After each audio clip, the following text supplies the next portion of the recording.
thanks for being on this edition of Appalachia Works at BitSource. Thank you. Thanks so much for inviting me. Glad to have you. So your name, Byron Meade, you are a local fella from right around here deep in central Appalachia. And the thing we're going to talk about, speaking of deep, well, they don't really grow deep though, do they? Grow in the soil. We're going to talk about mushrooms. Yep.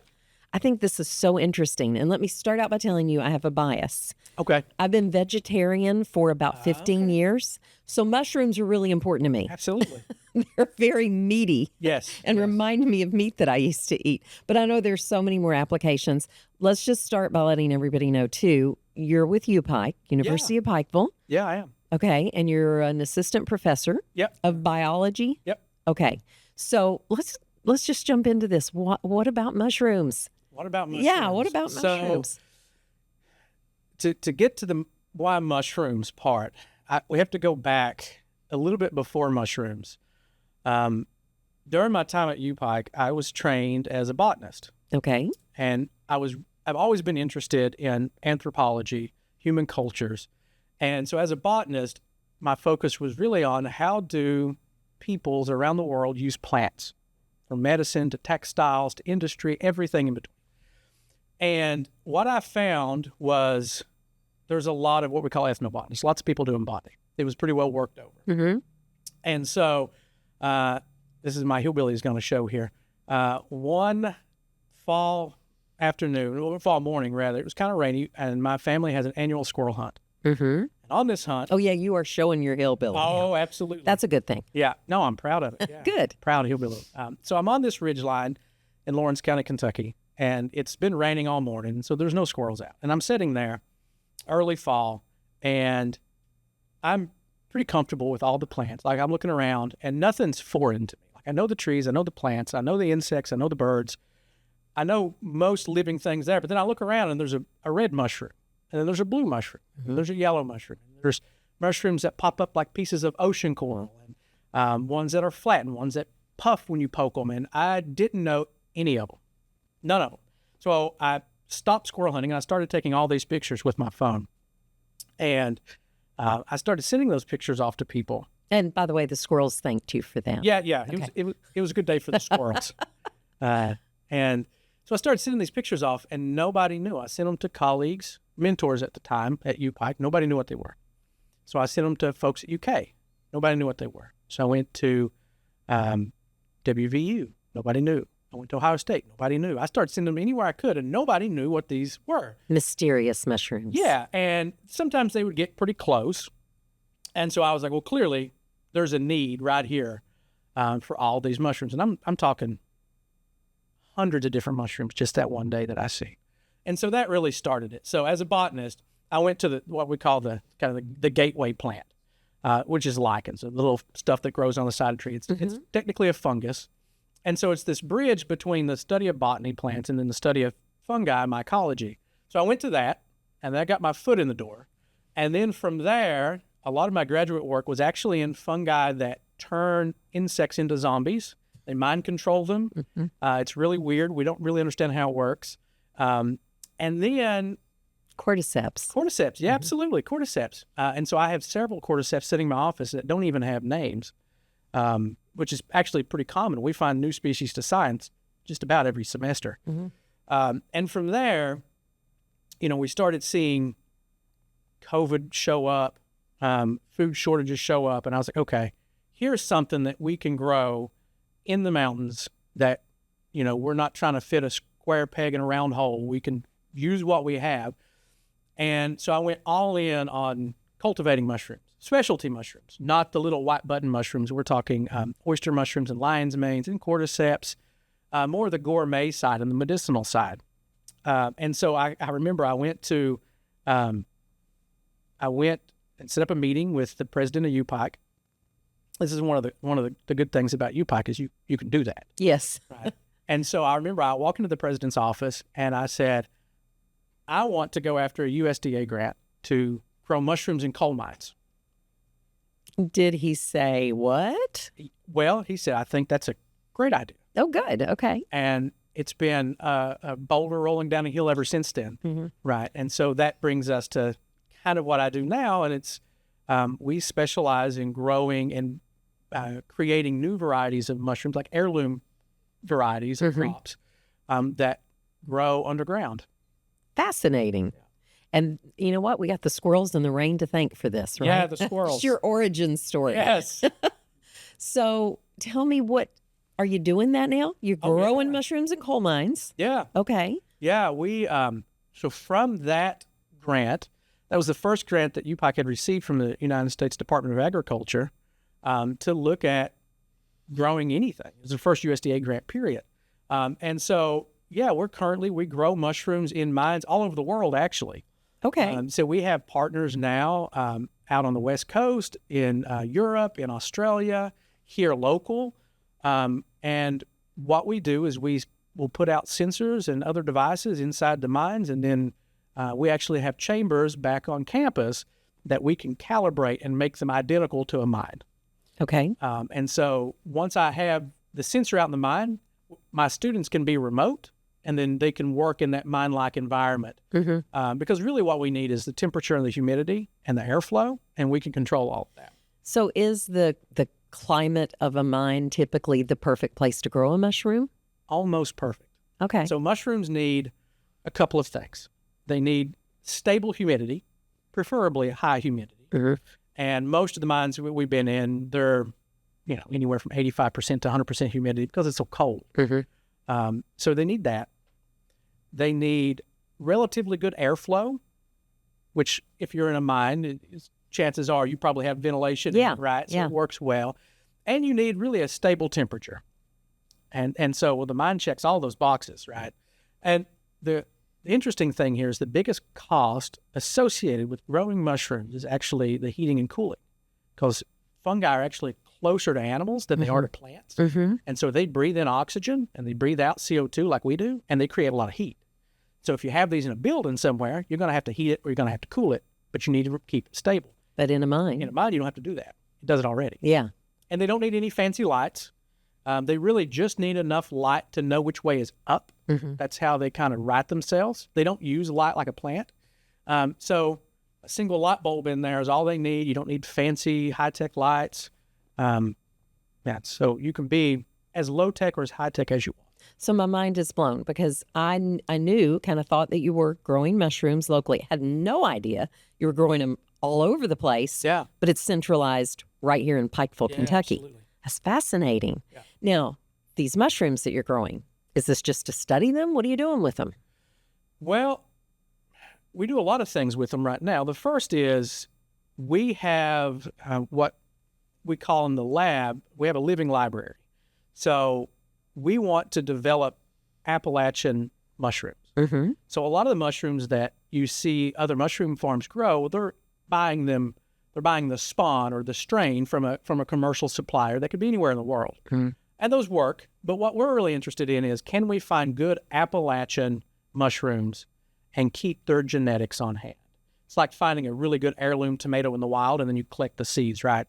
And so that's really our bread and butter, is we breed heirloom mushrooms, and they're bespoke. If you have a mine in Norway, we can make it fit just that. If you have a mine in Australia, we can fit them to that. If you need them hot or you need them cold, we can make whatever you like, and it's non-GMO. It's just good old-fashioned selective breeding. So you're a mushroom breeder. Yeah. I think that needs to be on your business card. Yeah. I won't say it. I was going to throw the pun up there. My students would grin. But yeah, so the bulk of what we do is breeding mushrooms. Okay. And then we do all kinds of other studies. There's no part of the cookie jar that we don't have our hands in. We're looking at, does different color light impact them? We do know that certain wavelengths of light make them grow differently. We also know that we can increase the amount of vitamins and minerals in the mushrooms by supplementing them. I had a talk the other day with somebody on campus that said, "Hey, our mushrooms great. I need some more iron in my diet. Would mushrooms be good for that?" And it's like, well, we can just put iron in the bag with the mushrooms, and the mushrooms will eat the iron. And then if you eat the mushrooms, you'll eat the iron. You'll get the iron. You don't have to take an iron pill.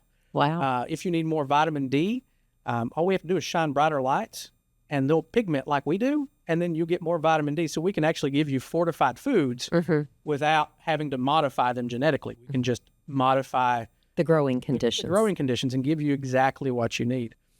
And so we do lots of stuff with that. We grow truffles. We grow morels, dryland fish. Wait a minute. You can't talk about morels, and I'm afraid people will stampede. There will be people that want to come and burn your house down to find the morels because they're a delicacy. And I know people who go out hunting morels seasonally, and they won't tell me where they go because they're afraid I'll go get their morels. Yeah. So, in the mushroom circle, we see this wave coming every year. When the first morels get spotted in the deep south and they start making that surge upward, we see it on all the social media. It's like we know the wave is coming, right? Because everybody is a mycologist for like 3 weeks, and then they go away. Okay. Morels are great because a lot of people know them. A lot of people have had them, and they're delicious.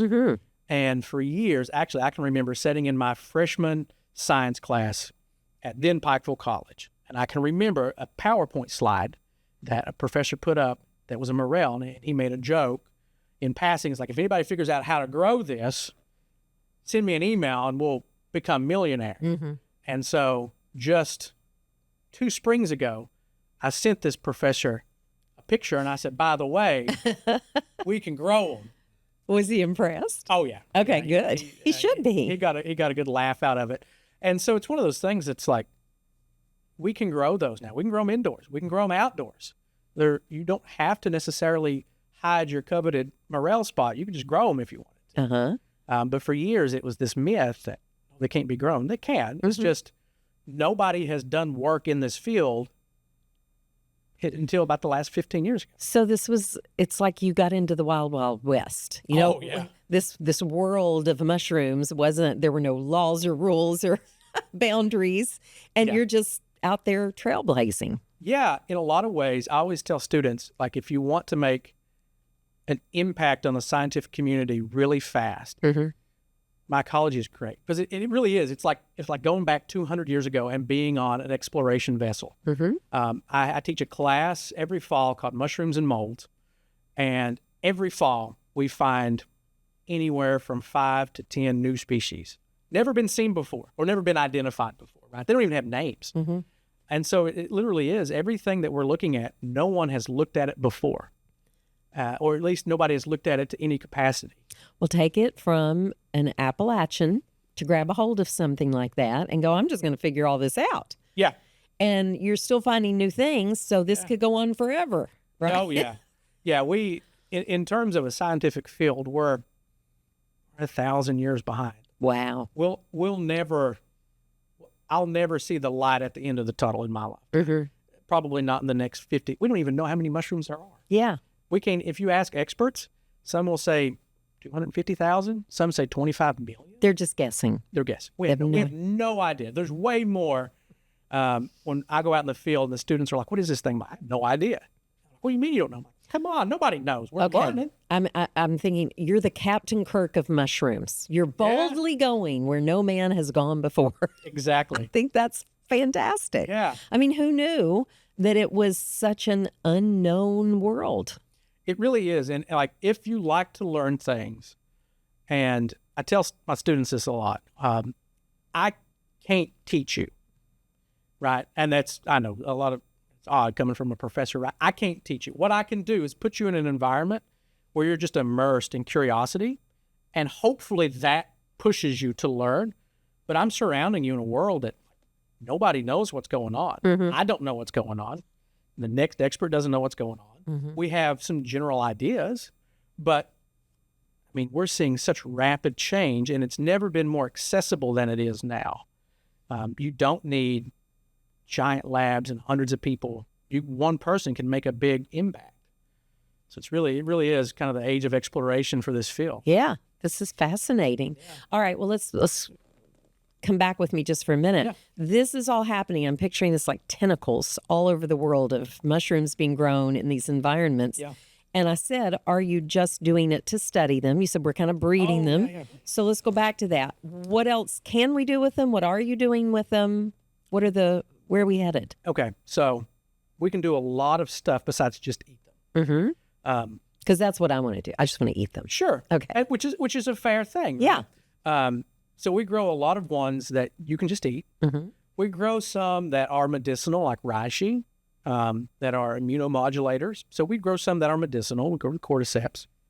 We also do lots of other things. I have one member on my research team who owns a leatherworking company, and he makes mushroom-based leather, so a vegan alternative to animal leather. And it tans the exact same way. And so here's a guy. Got to be hard to skin that mushroom, though. Well, it's hard to get him to do what you want, I can tell you that. Okay. But here's a guy that owns a leatherworking business and knows all of these leathers from around the world and how they're made.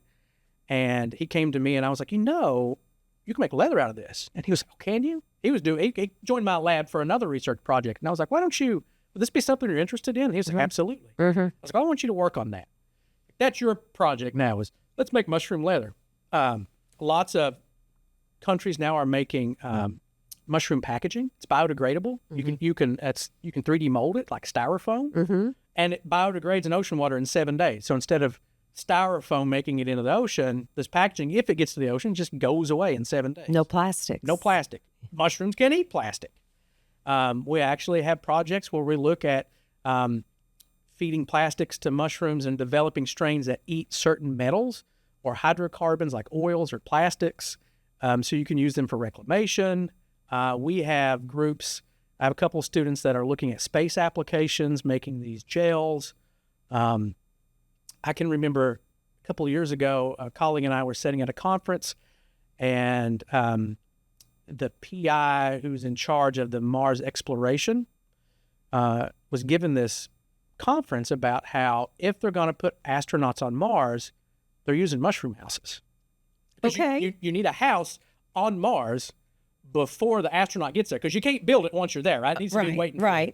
And so they have this modular house that will expand like a balloon with algae, and then once the house blows up, the algae gets consumed by this fungus and it solidifies the house. And I was like, this is like science fiction. Yeah. But it's real science. It's real science, yeah. And so we've developed products that can be used in this industry. And I think underlining all of this is we can do all of these industries here. We have all the expertise here. And so what I would love to see is, hopefully not in the too far future, growing hundreds and hundreds of pounds of mushrooms, thousands of pounds of mushrooms, tens of thousands of pounds of mushrooms underground, and us being one of those hubs of mushroom development and mushroom industry in the world. I think we could certainly do it. I like that plan. That's a good plan. So we're sitting here in BitSource, okay? Yeah. That's our studio is set up here in BitSource that just a few years ago took out-of-work miners and taught them to write computer code. Yep. All right, so repurposing. Exactly. And now you're repurposing the mines that they worked in, and also finding other applications that you can spread that out all through Appalachia. Yeah. It's just mind-blowing. So here's the thing with Appalachia, and here's the thing with being a hillbilly. We are scrappy. That's a good word. We're very scrappy. Yeah. And I've said this before. There's this famous quote by the general Hannibal. When Hannibal goes to move his elephants to attack Rome, he asks his generals, I want to move my elephants into Rome, and I want to take them through the Alps. And his generals tell him that there's no possible way. And he says, I will either find a way or I'll make one. And that's kind of what you get in Appalachia. Are you saying Hannibal was Appalachian? Because now you really have. He might be. It's possible. But if you put a bunch of Appalachians in a room with a problem, and you leave us alone, and you open the door again, we'll fix the problem. You find another place where we have a skilled workforce that can go from tunneling under the earth, extracting valuable minerals under the earth, to then developing apps and digital products. Like, you'll not find another place on the earth that has this density of knowledge and innovation. It's hard to live here, right? It breeds a hard people living in. But yet we choose to. Yeah, we don't run away from it. Right? No, we embrace it. And so this is a mindset. I actually have that quote from Hannibal hanging up in the lab because I'm open with my research team. There's about it fluctuates anywhere from 15 to 20 of us, and I'm open with them. It's like, I don't have the answers. I have the problem outlined, and we have to figure out how to answer it.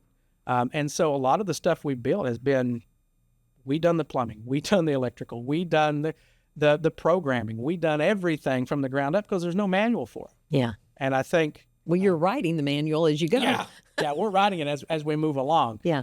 And I think that really just speaks to being Appalachia. It's, one of the things, the study of fungi is generally only at graduate level.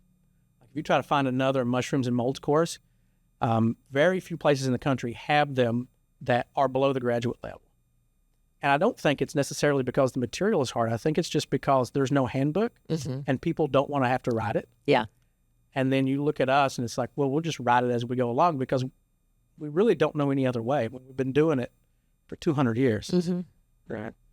So going back to your origin story, when you looked around and you took hundreds of pictures, are there very specific mushrooms and fungi and maybe lichens that are specific to Appalachia? Oh, yeah. Okay. Oh, yeah. So it's not like they're everywhere. There's some that are just ours. Some certainly are everywhere. We call them cosmopolitan. You find them on just about everywhere you look.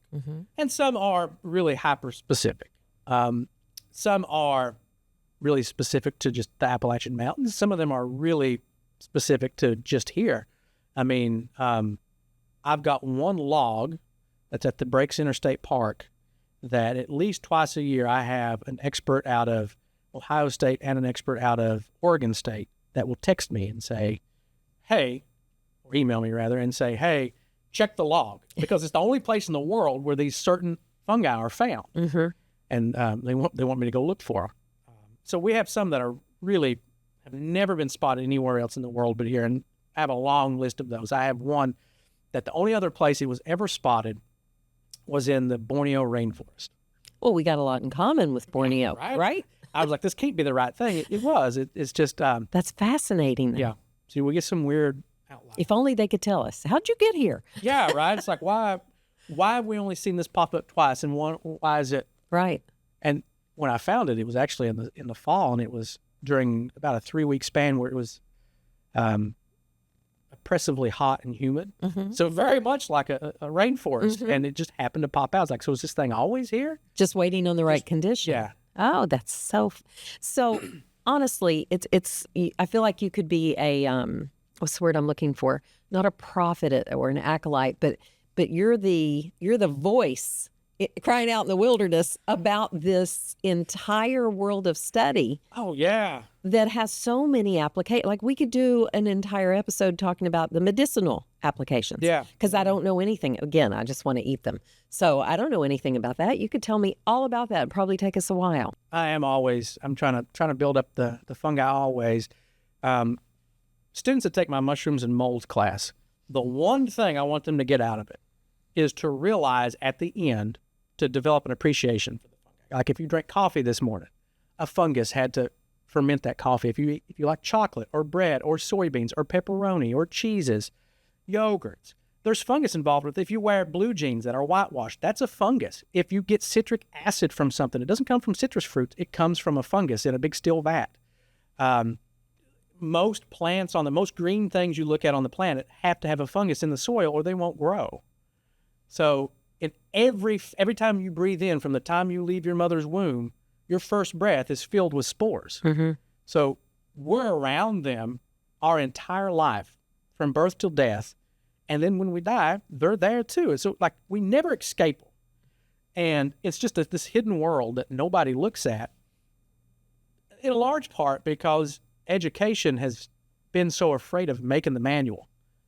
Right? They're so weird and they're everywhere, and it's too big of a task for somebody to tackle. And it's not really. What we need is to develop a curiosity in students, and it's really not that complicated to tackle. It's just somebody has to get on the ship first, right?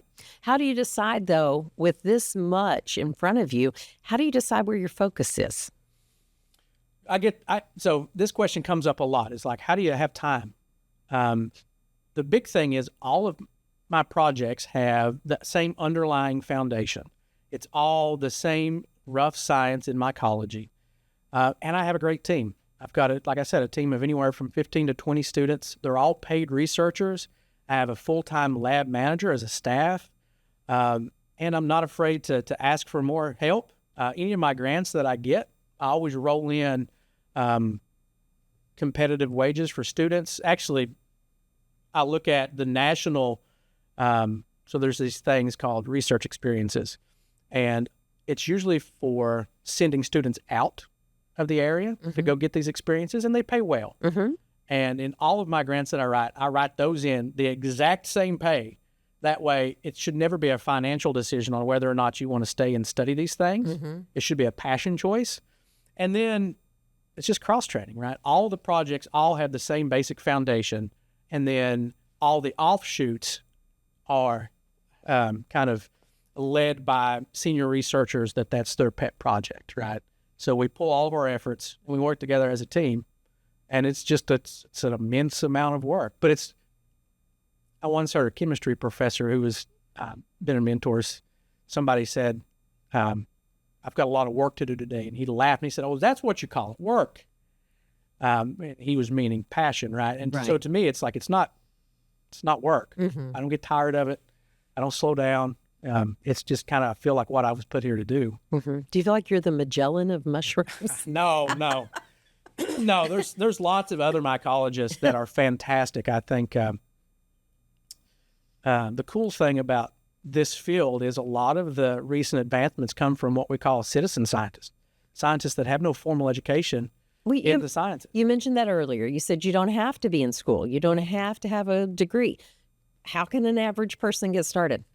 I think if you want to get started in mycology, the first and most bang for your buck would be to find a local club. There's lots of these. You can go on social media and look for mycological clubs. You're on Google. And there's lots of really active clubs, because the first thing you should do is try to embed yourself around other people who are more advanced and try to soak up as much knowledge as you can that way.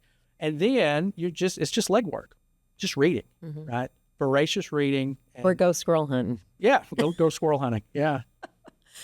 Well, we haven't talked at all, and I'm curious about it, like we've been talking about all the positives. Sure. We can make houses, we can make packing, they can be leather, we can eat them. Lots of medicine. But what about the bad side? Because, I get these mushrooms in my yard every year, and I'm like, gosh, that looks delicious, but I bet it would kill me. Yeah, so the bad side of mushrooms is really just the misunderstood side. Okay. I get a lot of emails on, what's this mushroom? Can I eat it? And the logical response is, you shouldn't eat anything if you aren't 100% sure what it is. I mean, that's a good rule of thumb. Yeah, right. And even if I tell you it's okay to eat, which, by the way, I won't answer emails about that. I'll say, don't send the emails. I don't want that on my shoulder. Right. But you should always verify with a couple of people if it's safe to consume anything, plants, fungi, whatever. But yeah, there's certainly very toxic mushrooms. Now, interestingly, we don't know of any fungi that are dangerous to touch. Okay. So you're free if you have mushrooms growing in your yard. Just go right ahead and pick them. You can pick them. Okay. Now, that's not going to kill the fungus, right? What the mushroom actually is the fruit. So think about it. That's the apple of the apple tree, and the tree itself is actually underground. So you're not going to get rid of the thing. There's treatments you could do, but those are all pretty up in the air whether or not they work. But there's certainly mushrooms that could poison you. Sure. There's mushrooms that can kill you. But if you were to go out and eat a bunch of random plants, you're actually way more likely to poison yourself with plants than you are with fungi. It's just fungi have this really weird phobia against them because nobody's studied them, right? Right. People have studied plants. They're mysterious. They're a little mysterious, which is a little bit of their allure, I think. And so, yeah, there's some that cause some damage.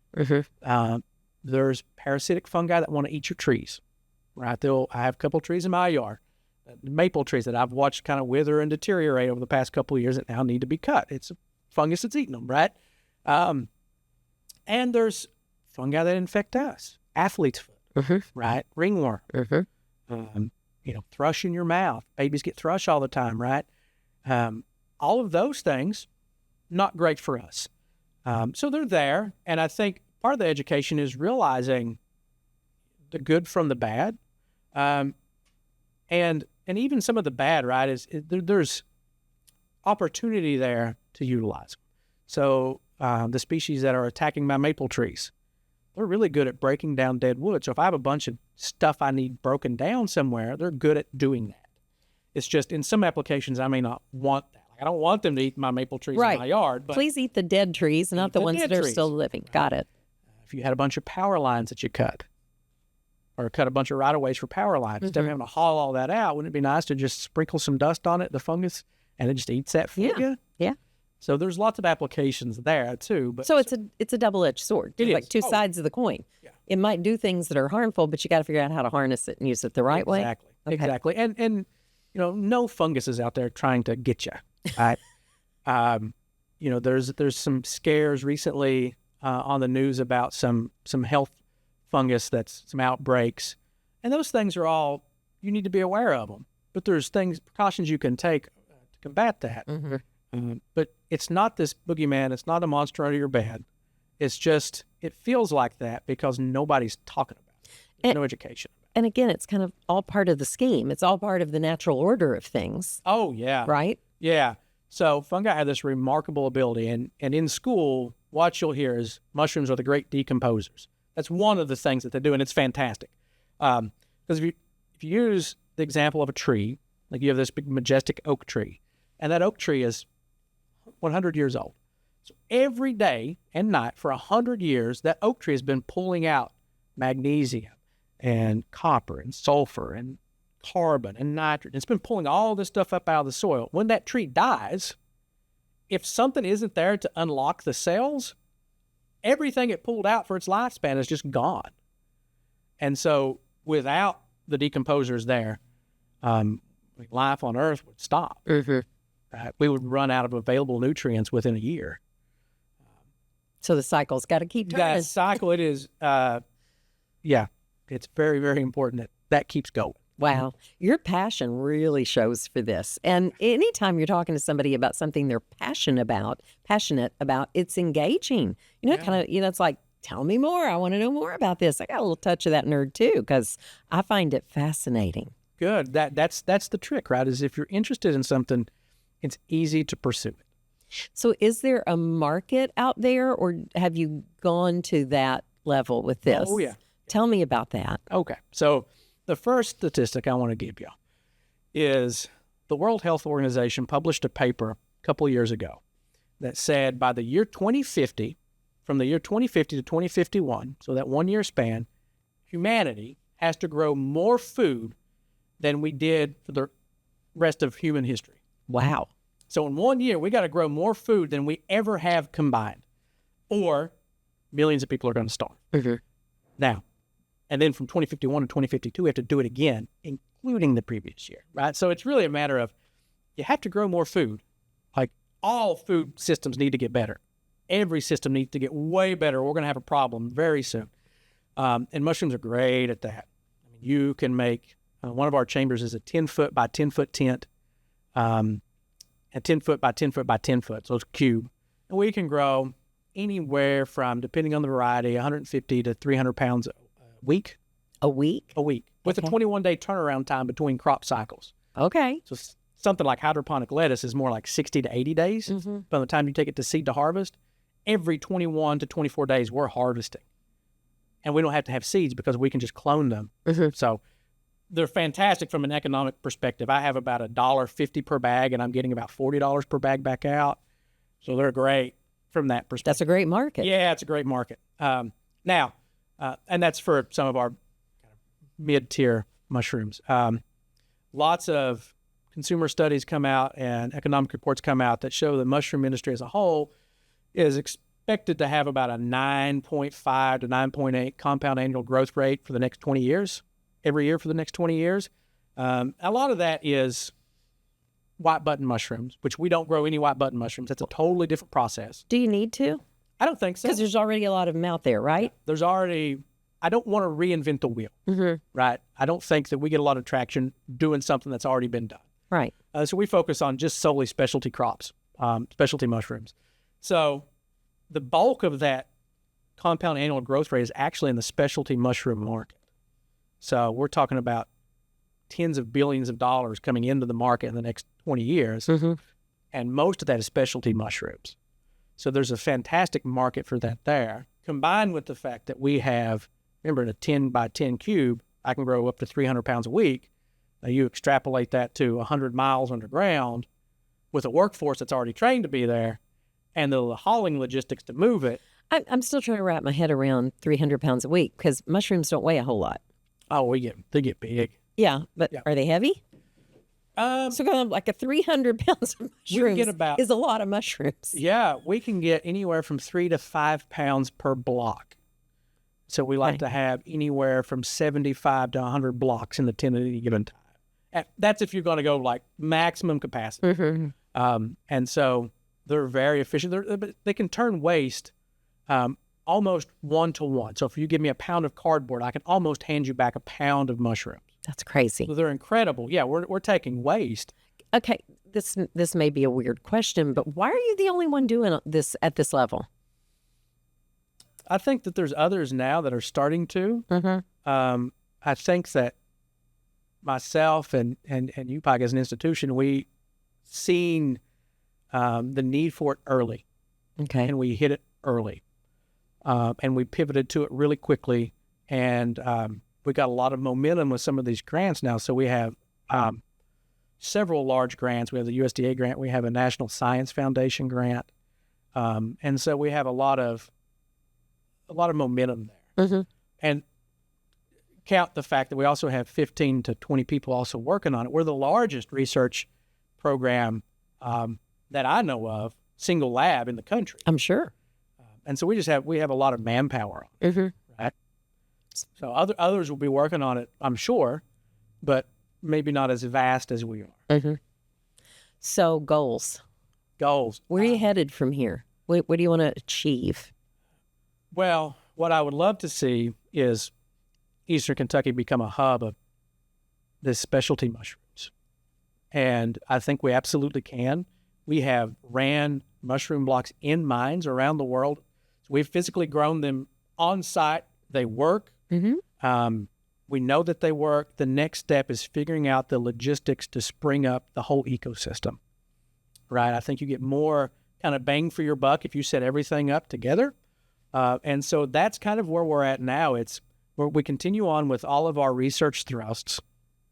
I think we can make a lot of impactful moves in those spaces.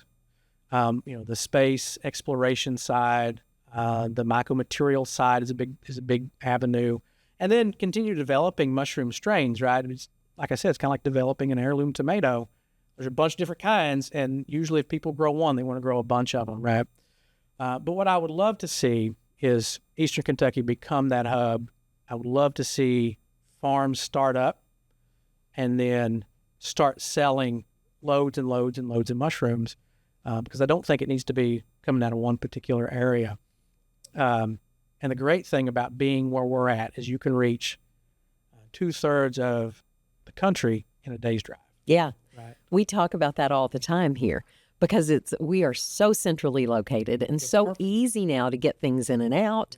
It's a wonderful place to be. It is. And we have an exceptionally trained workforce that can move all that. Yeah. That can do everything you need to do to grow them and harvest them and then move them. So, I mean, and there's side industries for all of these things, into the lab work, into making the bags, into harvesting, into drying them or powdering them or encapsulating them. So there's really no end to the amount of economic development that can kind of pop up from this. No pun intended. Yeah. Pop up just like a mushroom. Is there anything I haven't asked you about that you'd like to tell me? No, I think we've hit it pretty well. I mean, I think it's just, the region needs more economies. Absolutely. We know that. We know that. And we've seen other things kind of pop up. We've seen ventures come and ventures go, and a lot of them have tried to put a square peg in a round hole. We don't have to do that here. We can use what we naturally have, mm-hmm. the workforce we already have, and the resources that we already have to do this. And people will continue to say that it's crazy, but we've never listened to them before. That's not really relevant what they say. You just keep moving. Just keep going forward. People have said that people in Appalachia do crazy things all the time. Well, we keep moving the needle. Yeah. Yeah. That's how it works because Appalachia works. I'm right back to that. Well, thanks again. Thanks so much. And, big applause to not just to you, but to the institution of UPike for giving you the place to get all this done. Yeah. I mean, talk about a place that, from one meeting, I said, I think we can do this. Mm-hmm. And then to have all of the resources at your disposal to get it done and to have the barriers removed to get it done. Yeah. Like that would never happen anywhere else. Right. And so, it couldn't be done without them. Well, I've learned a lot. I may not let you go home. We'll shut the cameras down, but I still got more that I'd love to know. Get me to talk about mushrooms is easy. Get me to stop. It's a trick. That's what I like. Thanks again. I really appreciate it.